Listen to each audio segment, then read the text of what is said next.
everyone. Hope you're doing well. I'm delighted to be joined by Ollie to get his perspective on all things Luton Town and a bit about West Ham ahead of that game at the London Stadium on Saturday. Ollie, I would like to go back to the summer. Could I get your hopes for the season as well as your expectations for the season? Because I think context is important here. So a lot of Luton Town fans, myself included, when we got promoted, we weren't expecting much. We were thinking, okay, this is great for the long-term future of the club. We'd make some signings. We'd, hoover up some talent from the EFL, which we did. We've signed some pretty good players who, hadn't played in the Premier League before. But then there were some wildcard signings, the like of Ross Barkley, Sambi Lakonga on loan, Andros Townsend. None of us expected, those types of signings. And yeah, sure, it was a bit of a slow start for us in the season. So expectations remained quite low. And then we hit that little bit of form in January, end of December, January, when it sort of seemed to click for Luton Town. And a lot of the fans were like, oh, hold on a sec. I think we've cracked the Premier League now. We figured it out. Perhaps there is a chance to stay up after all. But then reality hit again, and we have a crazy injury list that's just absolutely smashed us to bits. A lot of key players, high profile players as well. Like everyone has heard about Tom Lockyer, who's our captain, and also one of our better central defenders, who there are doubts about whether he'll be able to play football again. That sort of hit the team for 6. But the team sort of galvanized after that. But in reality, we were expecting to go down at the beginning of the season. It's just unfortunate that the team have sort of kept building up our expectations, because we were written off across the board by pundits. And, if you've seen what Garth Crooks was saying, he was saying we'd be down by Christmas. If you look on the business side of the game, our wage budget is a fraction of, even it's like half or less than half of Sheffield United, who have the next smallest budget, wage budget in the league. Even last season in the Championship, we had the 4th lowest wage budget in the division. We were a small team that got promoted last season. So that just goes to show where our mindset was coming into this league. But, we are Luton Town. We always give things a go. And that's exactly what we've done. It looks like we could keep this going until the last day of the season. We're not out of it yet. Of the 3 promoted teams, we probably have the best chance to stay up, which coming into the season, no one would have thought. Yeah, I'm putting myself in that category. I didn't think you had a chance of staying up. And obviously the first quarter of the season, I think everybody thought that was justified. You couldn't do anything. It was like, yeah, this team is well out their depth here. But I do think as the season's gone on, like you said, there was that period where it started to click and you look like a side that could actually do this and stay up. And I feel like for a large part of the season, you almost became like the people's club. I think a lot of neutrals have been rooting for you to go on and do it. And I've been rooting for you to go on and do it, because just we all like a little bit of romance in football, especially in the modern day where there's less and less of it now because of VAR. They're scrapping FA Cup replays. The game is getting diluted. So when you actually have this really nice story, I think people cling on to it a bit more, because it's just a reminder that there is still a little bit of magic about football. So I think, and Rob Edwards has, I think, helped a lot being your manager in the way he portrays himself in the club and stuff. I think that helps people to really get on board. Last season, I just want to go back to last season and quickly. What were your expectations last season in the Championship, given, you just said you had the 4th lowest budget? Well, if we actually go back even further, so the 2019-20 season, which was the season that was sort of paused because of COVID, we were 10 points adrift at the bottom of the league, second bottom actually. 9 games to go, and Nathan Jones came in, and we were all expecting, relegation to League One because we'd had Graham Jones as manager. He was terrible. Nathan Jones came in, played pragmatic football, and got us out of it. We survived. Then the next season, we finished mid-table. The season after that, we had a playoff push with Nathan Jones. He won Manager of the Year in the Championship. The season after that, halfway through, so that the season after that one is last season, and the football was getting a bit stale. I think when Nathan Jones left, we were 10th in the table. Because we'd had the playoff run the season before, Luton fans weren't expecting us to get the playoffs again. However, we were hovering around, sort of the outskirts of the playoff position. And then it was at the end of December when Nathan Jones left to go to Southampton. Rob Edwards came in, I think, during the World Cup break. So that World Cup break came at the right time because it meant Rob Edwards had an entire month with the team without a ball being kicked. And we didn't expect anything. We honestly didn't. But then obviously we go on a tremendous run and we finish third, which, it's absolutely tremendous. But look, that's what we do. We beat the odds. And it was obviously helped by bringing in Marvelous Nakamba in January. It was also helped by bringing Cody Drammer. Again, our squad depth was, it wasn't the deepest. And yes, we were the 4th lowest budget. No one expected anything, but the momentum just kept going and going. And it sort of meant with that month break in the middle of the season, Rob Edwards had that pre-season opportunity and he could sort of, he didn't change too much. We played a very different type of football last season. This season, it's all very tiki-taka, which is a very tough watch for a lot of Luton fans because we're not so used to playing out from the back, and perhaps we don't have the best players, the best defenders to play it out from the back. No, but last season came as sort of a shock, getting into the playoffs and then winning the playoffs. And to be honest, getting promoted was one of the best days in a lot of Luton fans' lives because, the journey that we've been on, like I've been following Luton for 30 years. And when my first season following Luton, we were relegated from what is now known as the Championship. And just 3 seasons before that, we had enjoyed 10 seasons in the, in the old First Division, which is now the Premier League. And when we got relegated from the old First Division, the season before it became the Premier League, we got relegated with West Ham. And it's just amazing to think how, how the fortunes of West Ham, like, sure, you bounce between the Championship and the Premier League a fair bit, but you've had a fair bit of success as well. And the way you've just, sort of stayed at that constant level. Whereas, when we got relegated at the end of the 91-92 season, we just plummeted. Yeah. And then we had a little resurgence, but then we plummeted again. And then we came back. That's football. It's just tremendous stuff. Right then, in terms of this season's Premier League, you've spoken earlier about having a little bit of hope going into the final 2 games. How much hope do you have? How much belief do you have that you can do this and Luton Town will be in the Premier League next season? So, to be honest, I've set myself up for accepting Championship football next season. I have.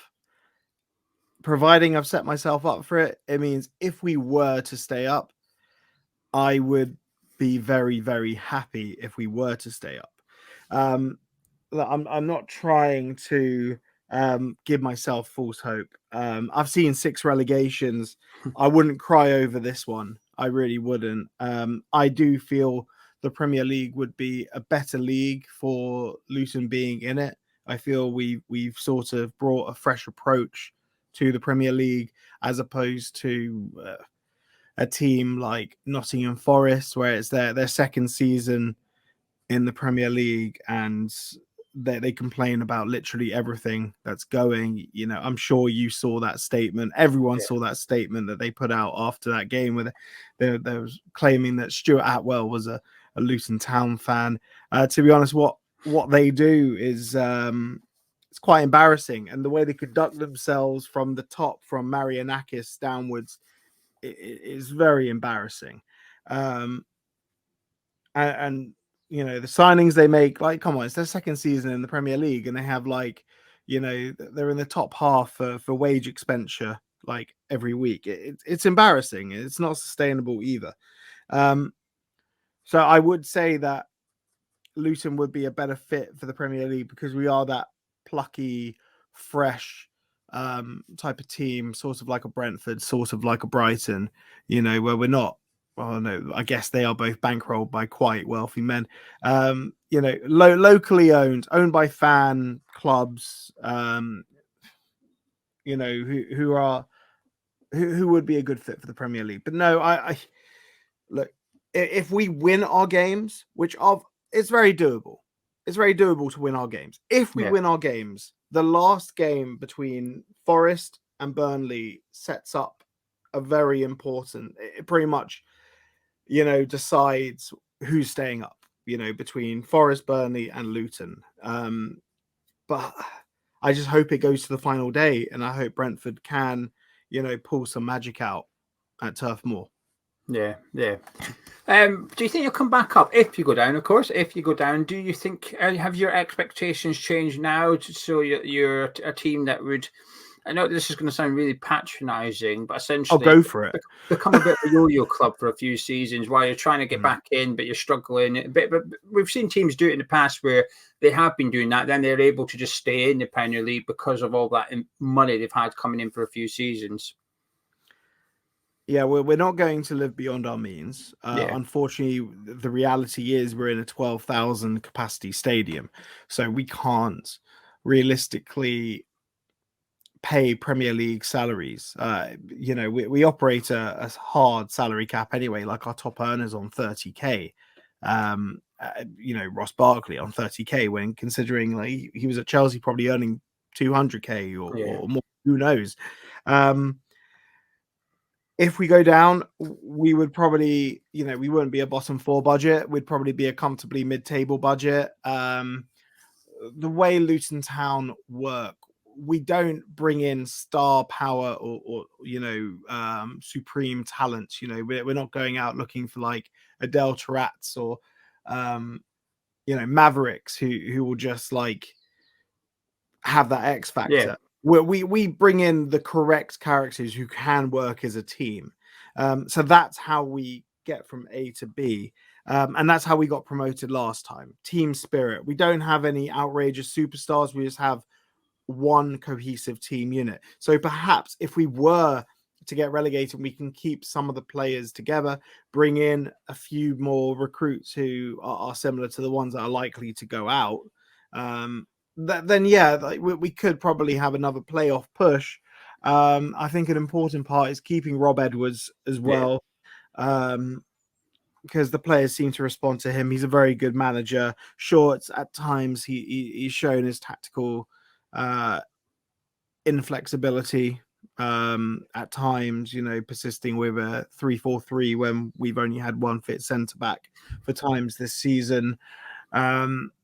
I'd like to think that, you know, if we can keep the core of the players together and they have that Premier League experience and they're playing in the Championship next season, perhaps we can be one of the better teams in the league. But look, the Championship, in my opinion, is the best league on the planet. Like, forget about the Premier League. Like, you've seen the stories coming out of the Championship, the way Ipswich has just come through straight from League One. Anyone can beat anyone in the Championship. You haven't got like oil states that have football teams that just are miles better than anyone else. On their day, anyone can beat anyone. And I wouldn't say it's a foregone conclusion that we go straight back up. Who knows? The Championship is a lottery. It really is. All right, last question about Luton Town before we move on to my team. For West Ham fans that perhaps haven't seen much of you this season, which players would you say are in form and they should be keeping an eye out for on Saturday? Who's in form? Well, if you've seen our run of uh, of results, like, I guess no one's really in form, are they? Um, I would say Elijah Adebayo, he's one that's really he's a really tricky player for any centre back. You know, it doesn't matter if you're Virgil van Dijk, whoever. Like, Elijah Adebayo is a handful. He just came back from, he had his first start against Everton after a long injury layoff. And if you haven't seen his goal that he scored against Everton, I think everyone would have seen it. It was on Friday Night Football. Tremendous goal, crossfield ball from Sambi Lokonga. He brought it down on his chest, went all the way around Ashley Young while the ball was in the air, hit it on the half volley across Jordan Pickford. He is a tremendous player and he should be starting. We just play like a completely different team when Elijah Adebayo is playing. I feel if he hadn't gotten injured in the pre-match warm-up against Man United, I don't think we'd be in this position now. We 100% would have picked up more points. It's just very good of Forest that they've kept choking and kept us in this all the way through. Kaminsky's a good goalkeeper. He's had a lot of practice this season, lots of action for him, lots of saves. He's also conceded a lot of goals, but it could be so much worse. I'll say Ted Mengi as well. He's a tremendous defender. I feel if we were to go down, he's one that a lot of clubs, I think West Ham might be one of those clubs who would be taking a look at him. He's a tremendous defender. Yeah, I like the look of him. The only times I've seen him struggle really is when he gets a bit too touch tight to top strikers like Watkins and Haaland. And it kept happening during the same game as well. He kept on doing the same mistake. But I've been quite impressed by quite a few of your players this season. He's one of them, and obviously Doughty on the left. And I agree with your comment, by the way. If Adebayo had been fit all season, you'd be out of the relegation zone. I agree with that. You know, you've got two strikers. They've both scored 10 goals, haven't they? Bang on 10. They have. Yeah. We don't have that. We've only got one player in double figures in the Premier League this season. So to have two strikers score double figures, usually that would be enough to keep you out the bottom three. I think usually if you can get a goal scorer, just one, but you've actually got two. So I'm inclined to agree with your comment there. But right, let's turn your attention to West Ham for a moment. Then, what do you make of us? So I have quite a soft spot for West Ham because I went to university in Queen Mary, which is just down the road in Mile End from West Ham. So I went to a couple of games while I was doing my undergrad. I feel it's been a very good season for West Ham. It has. It's remarkable that you know you're in the top half of the table. What Moyes has done for the club has been absolutely tremendous. I think it's disgraceful how West Ham fans have sort of hounded him out of the club, put pressure on the owners to get rid of him. You're welcome to your opinion. Mine is from an outsider's perspective. Yeah, I understand where you're coming from. He won you a European trophy. Sure, you might have lost a few games this season, but you know it's a tough league, the Premier League. Like on their day, anyone can spring a surprise. You've seen Man City lose to Wolves. You've seen Man United getting turned over 4-0 by Crystal Palace. And to be honest, the way West Ham have been, I feel, the recruitment's been very good. You have some absolutely sensational players like Lucas Paquetá, Kudus. He's absolutely ridiculous. I think James Ward-Prowse was a ridiculous piece of business at the beginning of the season from you guys. Although I still won't forgive James Ward-Prowse for that handball in the home fixture right at the beginning of the season. That should have been a penalty, and we should have had a chance to level it to 2-2. But honestly, I think David Moyes should have just been allowed to do what he wanted to do, really. I don't understand the mindset from West Ham fans. That's endemic of all football fans, where everyone's like, get rid of him, get rid of him. We lost a couple of games, get rid of the manager.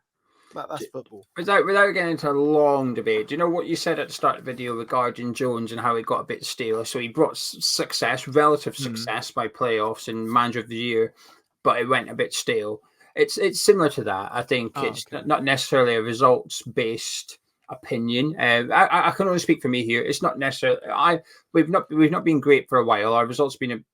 I think we won 3 games in 2024. It's not good, but it's more enjoying it. It's enjoying the football. It's not been enjoyable for a considerable period of time now. Sometimes it yields results, but sometimes it doesn't. And when it doesn't, there's nothing to enjoy. The football's not enjoyable. The results aren't enjoyable. So from my perspective, I'm glad he's moving on, but it's not necessarily a results-based opinion, because if Lopetegui came in and repeats what Moyes has done, keeps us mid-table, possible European football, but the football's more enjoyable, then I'm happier. So what you said about Jones is not quite the same, but a similar feeling maybe for some West Ham fans. Moving on to Saturday at the London Stadium then, how do you see this one going? Well, first of all, actually, are you encouraged by the fact that, you know, for West Ham, the manager's going, it's his last home game of the season, the last few games, let's just say we've down tools a little bit. So is West Ham not like your ideal opponents this weekend? I don't know. There are 2 ways to look at it. One, your home form's not the best, but we went to Wolves where they hadn't won in 5 games and they played fantastically well. And then we played Everton, who were on a tremendous run of form. They'd even beaten Liverpool, and then we looked the better team and we drew 1-1 with them. There are 2 ways to look at this with West Ham. One, the players might have down tools. The players might be on the beach. The players might realize, oh, we can't get European football, so there's no point in playing. But on the other hand, the players are professionals. The players want to, play for their pay packets. They want to play for their bonuses. They want to play for professional pride of just winning a football game. Or perhaps they want to play to give David Moyes a good send-off. I don't know. Maybe David Moyes has completely lost the changing room. But at the same time, they might want to do it for the gaffer. Who knows? I don't think Lopetegui is going to be a better manager to bring in, though. I think he's a bit of a charlatan who sort of cons his way up the football ladder. It's tremendous that he's like the Spanish Scott Parker, isn't he? The Spanish Scott Parker. I'll remember that one. I'm going to remember that one. No, in the sense that Scott Parker is not actually the best manager, but the name keeps opening doors. Sort of like Wayne Rooney, whereas Wayne Rooney's like managerial career, I don't know. You saw what happened with Birmingham. He came in, they were 6th from the table, they ended up relegated. Smashing. But I don't know what's going to happen. I feel with Elijah Adebayo starting, it could be a very different Luton Town. However, as always, it depends on the first goal. If we score the first goal, the tails go up. I can see us getting, maybe 1 or 2 more. We'll play fantastically well. However, if West Ham score first, then if we don't get an equaliser before half time, it can go completely the other way, and you'll see very frustrated figures on the Luton Town field. You just see all the players shrugging, and because it's all about momentum. The first goal gives you the momentum, gives you wins in your sails, and that's what we haven't had a lot of this season. But when we do score the first goal, we do tend to perform well. I want a score prediction, please, Ollie. Oh, I never really do score predictions. Well, you're going to have to. You're on the Hammers Chat channel. We do score predictions here. Don't worry, we don't hold you to it. It's just a bit of fun to get your vibe and gist. Me and Gonzo do them all the time. We're rubbish at them. Don't worry about it. I'm gonna go 2-0 Luton. Oh, there you go. 2-0 Luton from Ollie. Well, Ollie, thank you very much for joining me. It's been a pleasure. If you guys at home have enjoyed it, please do drop a like on the video and subscribe to Hammers Chat. If you'd like to hear more from Ollie, you can check out the We Are Luton Town podcast. I put all the links to their social media profiles in the description below. So a big thank you to Ollie for coming on. And, we might see you next season, Ollie. But if not, hopefully we'll see you the following one. We'll catch you then.